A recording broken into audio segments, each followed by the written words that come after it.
Assalamualaikum warahmatullahi wabarakatuh. Segala puji hanya milik Allah, Sang Penjaga hati. Kita memohon kepadanya agar hati kita selalu dijaga dalam cahayanya. Sobat Rumi, malam ini atau kapanpun ketika mendengarkan ini, kita sama-sama duduk dalam satu perjalanan. Perjalanan yang tidak terlihat oleh mata, tapi sangat terasa oleh hati. Perjalanan yang membawa kita pada sebuah pertanyaan yang jauh lebih dalam dari sekadar benar atau salah, boleh atau tidak. Pertanyaan yang hanya muncul ketika kita mulai lelah berlari, mulai jenuh dengan kegelisahan dunia, dan mulai merindukan sesuatu yang tidak bisa dijelaskan oleh kata-kata. Pertanyaan itu adalah, apa jadinya hidup ketika kita tidak lagi takut neraka dan tidak lagi mengejar surga? Sebagian orang mungkin terkejut mendengar kalimat ini. Sebagian mungkin mengira bahwa ini adalah bentuk perlawanan. Tapi sebenarnya, ini bukan perlawanan, ini adalah pendewasaan jiwa. Sebab perjalanan kita dalam mendekat kepada Allah selalu dimulai dari sesuatu yang sederhana. Awalnya kita takut berbuat dosa, karena neraka terasa sangat mengerikan. Awalnya kita ingin melakukan kebaikan, karena surga terdengar begitu indah. Dan itu wajar, itu fitrah manusia, fitrah kita semua. Sebagaimana seorang anak yang belajar berjalan bukan untuk berlari, tapi agar tidak jatuh. Begitu pula iman kita, tumbuh dari ketakutan lalu diperhalus oleh harapan dan akhirnya dimurnikan oleh cinta. Namun ada satu titik dalam hidup, ketika kita mulai merasakan sesuatu yang berbeda. Saat itu kita duduk diam, menatap hidup kita dengan lebih jernih. Dan tiba-tiba kita sadar bahwa rasa takut tidak membuat kita dekat kepada Allah, dan rasa berharap tidak membuat kita mengenalnya. Kita mulai merasakan bahwa hubungan dengan Allah tidak seharusnya hanya dibangun atas ancaman dan imbalan. Bahwa ada sesuatu yang lebih halus, lebih lembut, lebih sunyi, yang sesungguhnya selama ini dipanggil oleh hati kita. Para sufi menggambarkan fase ini sebagai perjalanan ke dalam diri. Sebuah langkah ketika kita mulai mengerti bahwa syariat mengajarkan arah, tapi hakikat mengajarkan kedalaman. Rumi pernah berkata dalam Masnawi, surga dan neraka hanyalah dua bayangan. Tujuan perjalanan ini adalah Dia. Kata-kata ini bukan berarti kita meremehkan syariat. Justru sebaliknya, kita menghormatinya lebih dalam. Karena syariat adalah pintu dan hakikat adalah rumahnya. Dan ketika jiwa mulai dewasa, sesuatu yang indah terjadi. Kita mulai beribadah bukan karena ketakutan, bukan karena mengejar hadiah, tetapi karena hati kita menemukan ketenangan saat berada dekat dengan Allah. Ketika itu terjadi, kita tidak lagi memandang neraka sebagai ancaman, dan kita tidak lagi memandang surga sebagai tujuan transaksi. Kita memandang keduanya hanya sebagai bagian dari perjalanan, bukan pusat dari perjalanan. Rabi'ah Al-Adawiyah, seorang sufi besar perempuan, pernah berdoa, "Ya Allah, jika kami beribadah karena takut neraka, jauhkan kami darinya. Jika kami beribadah karena berharap surga, haramkan surga bagi kami. Tetapi jika kami beribadah hanya karena cinta kepadamu, maka jangan palingkan kami dari kehadiranmu." Doa ini bukan doa orang yang menolak syariat, tetapi doa orang yang telah sampai pada intinya syariat, yaitu cinta yang murni. Dan di titik inilah, saat takut mereda dan harap melembut, kita mulai memahami sesuatu yang selama ini hanya menjadi teori, bahwa Allah lebih dekat daripada segala ketakutan kita, lebih dekat daripada segala harapan kita, lebih dekat daripada segala yang bisa kita bayangkan. Di momen ini, kita mulai merasakan bahwa ibadah bukan kewajiban yang menakutkan, melainkan panggilan yang menenangkan, bahwa sujud bukan lagi sekadar gerakan, tapi tempat hati pulang. Bahwa zikir bukan lagi repetisi, tapi napas yang menghidupkan jiwa. Dan bahwa hidup bukan lagi tentang menghindari neraka atau mengejar surga, melainkan tentang kembali kepada Allah dengan hati yang bersih. Dan itulah yang akan kita bahas dalam perjalanan malam ini. Pelan-pelan lembut, tanpa menghakimi siapapun, sebab setiap hati punya waktunya masing-masing. Sobat Rumi, kalau kita jujur pada diri sendiri, sebagian besar dari perjalanan batin kita dimulai bukan dari kesadaran, tetapi dari ketakutan dan harapan. Kita tumbuh dalam keluarga yang selalu mengingatkan, hati-hati nanti berdosa, hati-hati nanti masuk neraka. Dan di waktu yang lain kita mendengar, lakukan ini supaya masuk surga. Pelan-pelan tanpa kita sadari, kita membangun hubungan dengan Allah melalui dua pintu ini, ditakut-takuti dan dijanjikan hadiah. Dan itu tidak salah. Itu adalah fase pertumbuhan jiwa yang dialami oleh hampir semua manusia. Para ulama menyebutnya imannya orang awam, iman yang dibangun oleh dorongan luar. Ibarat anak kecil yang belajar berjalan. Kadang kita dorong, kadang kita pegang, kadang kita takut-takuti agar tidak jatuh. Begitulah awal perjalanan kita kepada Allah. Tetapi masalahnya muncul ketika kita menjadi dewasa secara usia, namun tetap kecil secara kesadaran. Ketika kita masih melakukan ibadah hanya agar selamat, bukan karena rindu. Ketika kita masih meninggalkan dosa hanya karena takut, bukan karena hati kita merasa itu mengotori jiwa. Ketika hidup kita digerakkan oleh dua energi ini, menghindar dari rasa sakit dan mendekati hadiah, maka hubungan kita dengan Allah menjadi transaksional. Seakan-akan kita beribadah untuk mendapatkan sesuatu. Seakan-akan cinta itu harus dibayar. Padahal hubungan dengan Allah bukan transaksi, ia adalah kedekatan. Para sufi sejak dulu mengingatkan kita tentang bahaya jika terlalu bergantung pada dua energi ini. Imam Al-Ghazali menulis dalam Ihya Ulumuddin, takut yang berlebihan akan membuat hati putus asa. Harapan yang berlebihan akan membuat hati lalai. Artinya kedua-duanya penting, tetapi keduanya tidak boleh menjadi pusat hidup kita selamanya. Karena jika kita hanya takut neraka, kita akan menjadi hamba yang cemas. Dan jika kita hanya mengejar surga, kita akan menjadi hamba yang penuh pamrih. Apa jadinya hubungan seperti ini? Hubungan yang dibangun dari rasa takut akan hukuman dan rasa ingin mendapatkan imbalan. Apakah kedekatan bisa tumbuh dari itu? Apakah cinta bisa muncul dari ancaman? Apakah ketenangan bisa lahir dari kejar-kejaran seperti itu? Tentu tidak. Rumi mengibaratkannya begini. Ketakutan adalah bayangan yang berdiri di antara kita dan cahaya Allah. Bayangan itu membuat kita sulit melihat cahayanya secara utuh. Di titik ini kita mulai sadar bahwa hubungan kita dengan Allah cenderung dipenuhi ketegangan. Kita merasa harus selalu sempurna. Kita takut salah, takut tidak diterima, takut ditolak, tidak cukup baik. Dan kita mengejar surga seakan-akan itu hadiah yang sulit didapat. Namun ketika hati mulai dewasa, kita melihat hal lain. Kita mulai memahami bahwa surga bukan barang dagangan dan neraka bukan cambuk. Surga adalah rahmatnya, neraka adalah peringatannya. Keduanya adalah bagian dari kasih sayangnya, agar kita tetap berjalan di jalan cahaya. Para sufi mengajarkan bahwa ketakutan dan harapan adalah tangga. Kita butuh keduanya, tapi kita tidak selamanya harus tinggal di atas tangga itu.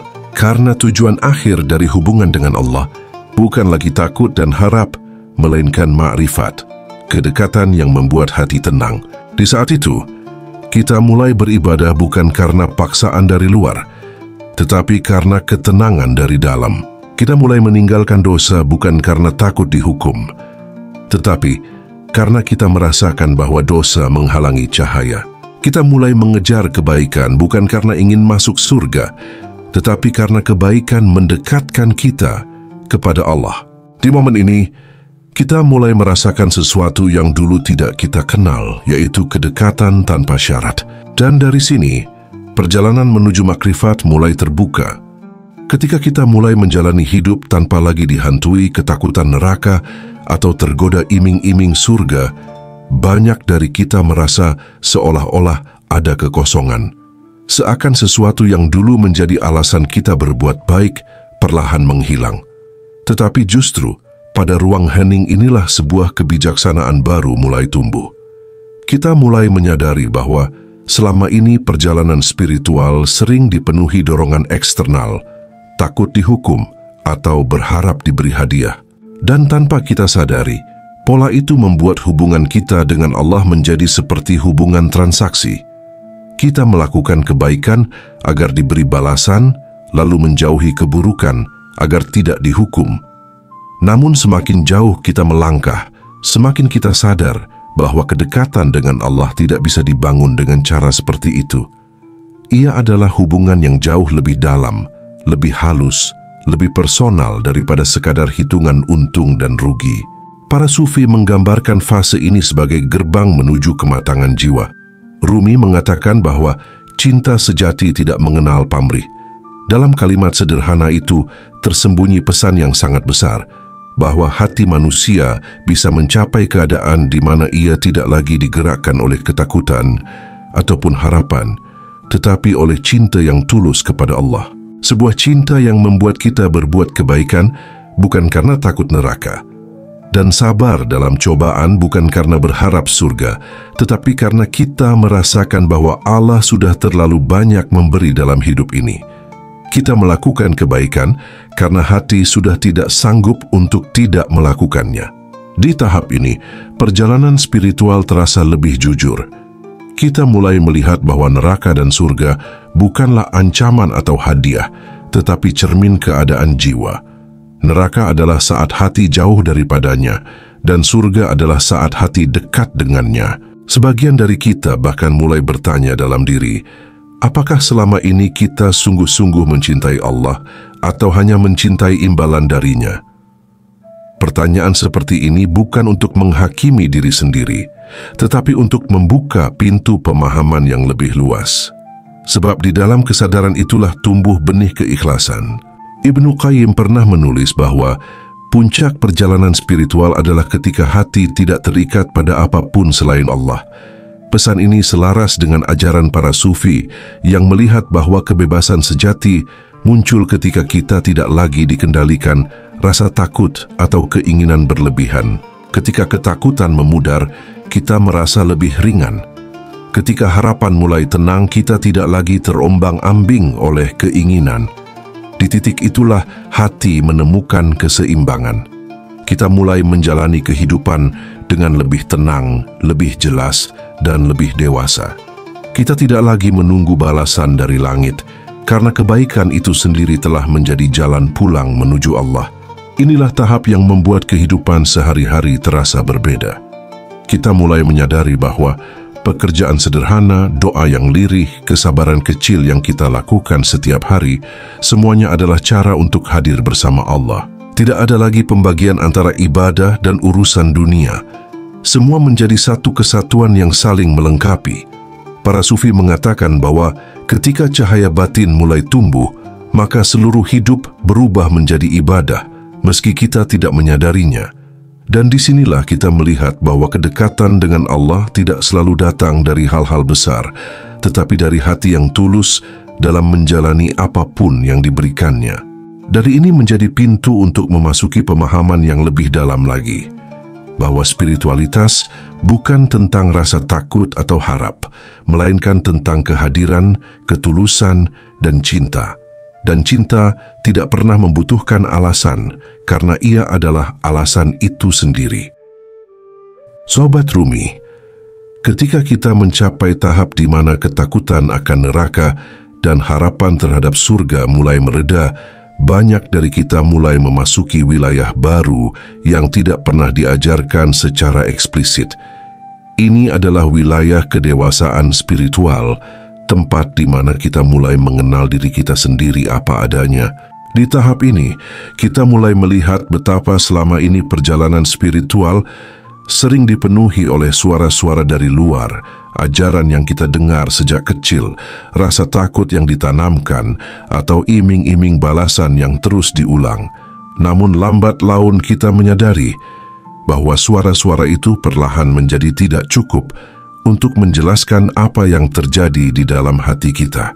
Di titik inilah kita mulai masuk pada apa yang disebut para sufi sebagai maqam ma'rifah.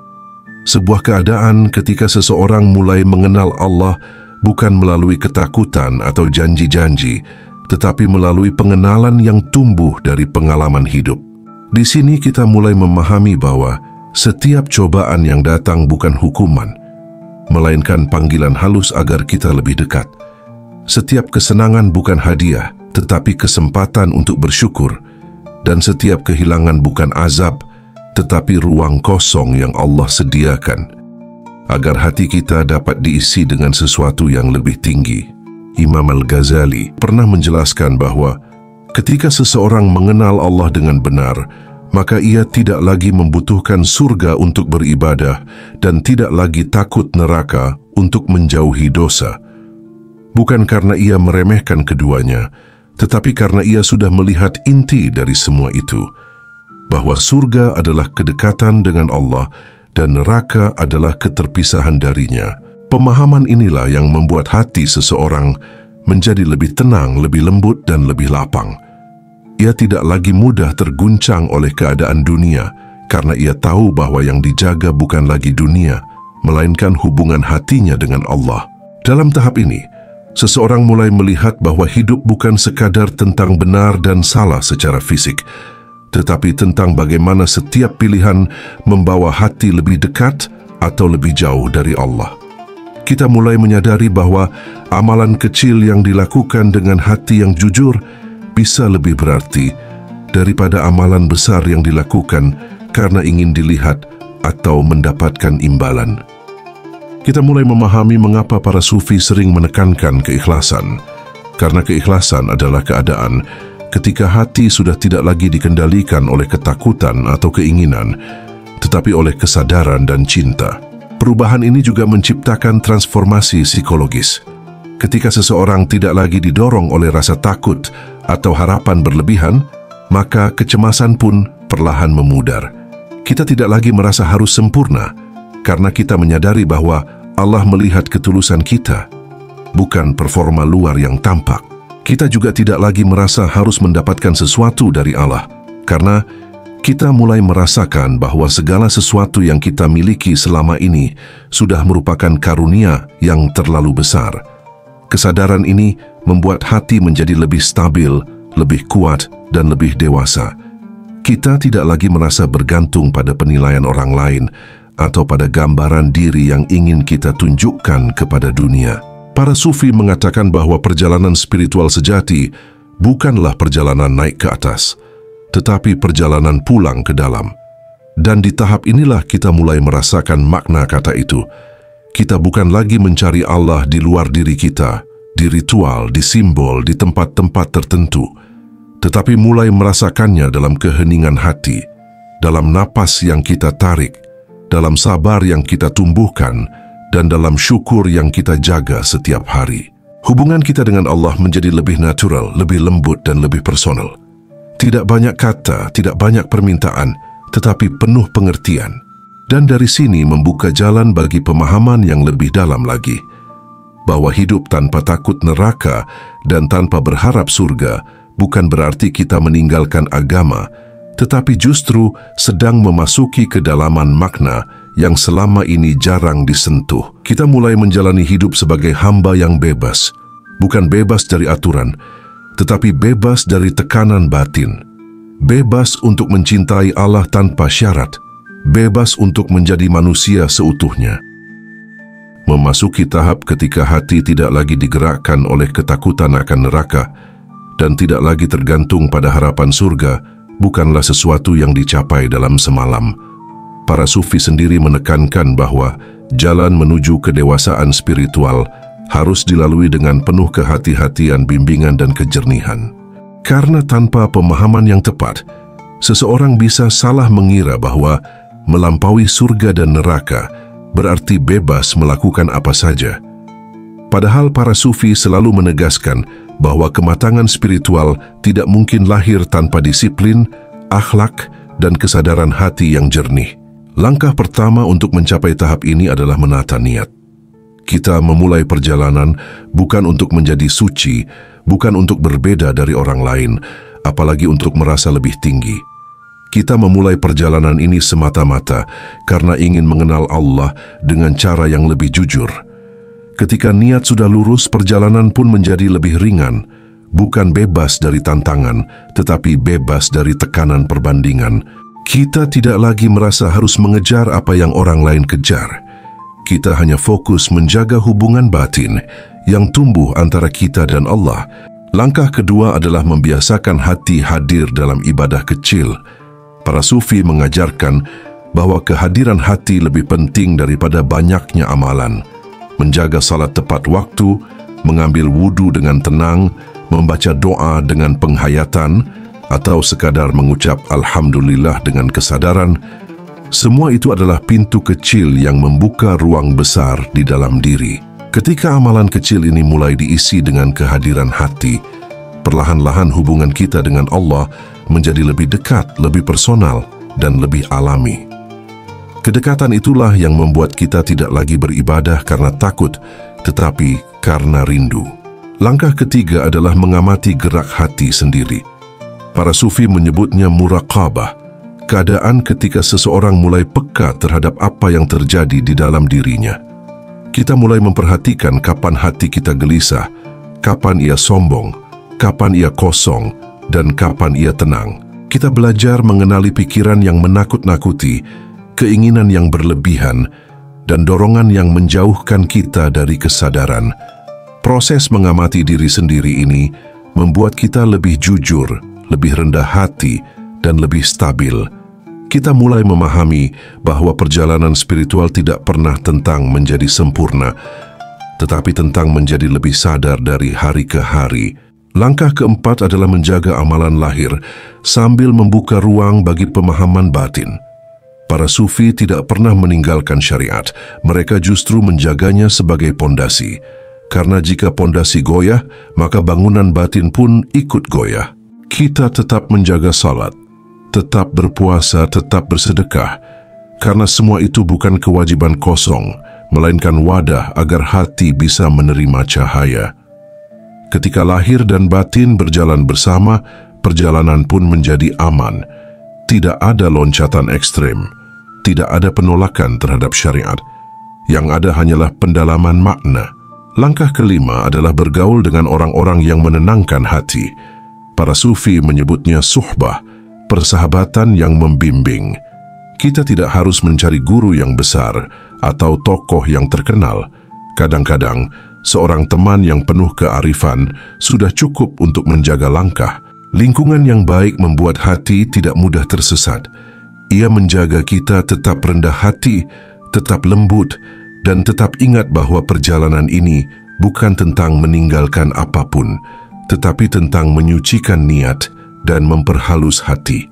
Langkah terakhir adalah menerima bahwa proses ini akan memakan waktu. Kesadaran yang dalam tidak muncul dari banyak teori, tetapi dari pengalaman yang dibimbing oleh kejujuran diri. Kita akan jatuh, kita akan bangkit, kita akan bingung, kita akan tercerahkan. Semua itu bagian dari perjalanan. Para sufi pun melewati tahap yang sama. Rumi berkata, waktu adalah pedang yang menempa jiwa. Artinya, perjalanan panjang inilah yang mematangkan kita, bukan lompatan-lompatan instan. Dengan langkah-langkah ini, kita memasuki wilayah kedewasaan spiritual secara aman dan bertahap. Tidak ada yang dipaksakan, tidak ada yang disalahkan, dan tidak ada yang ditinggalkan. Kita hanya bergerak dari ketakutan menuju kesadaran, dari harapan menuju keikhlasan, dari ritual menuju kehadiran hati. Dan dalam perjalanan itu, kita akan mulai merasakan apa yang selama ini disampaikan para sufi, bahwa mendekat kepada Allah bukan proses berat, tetapi proses pulang ke rumah. Sobat Rumi, perjalanan menuju tahap ketika hidup tidak lagi digerakkan oleh takut neraka atau berharap surga bukanlah jalan untuk meninggalkan syariat, tetapi untuk memasuki kedalaman maknanya. Ini adalah proses pelan-pelan ketika hati mulai mengenal Allah dengan lebih jujur, lebih lembut, dan lebih sadar. Kita menjaga amal lahir, memperhalus amal batin, dan membiarkan hubungan kita dengan Allah tumbuh secara alami tanpa paksaan. Sampai di tahap ini, kita mulai hidup dengan hati yang lebih tenang, lebih hadir, dan lebih merdeka. Bukan merdeka dari aturan, tetapi merdeka dari ketakutan dan keinginan yang berlebihan. Para sufi menyebutnya sebagai kedewasaan ruhani, ketika cinta dan kesadaran menjadi penggerak utama dalam diri kita. Jika pembahasan ini membuat hati lapang dan lebih paham lagi tentang makna perjalanan, silahkan tulis di kolom komentar, aku siap berjalan dengan hati yang sadar. Kalimat sederhana ini adalah niat, sekaligus doa untuk membuka perjalanan baru dalam hidup. Terima kasih sudah menyimak sampai akhir. Semoga Allah menjaga hati kita, membersihkan langkah-langkah kita, dan menuntun kita menuju kedekatan yang penuh cahaya. Wassalamualaikum warahmatullahi wabarakatuh.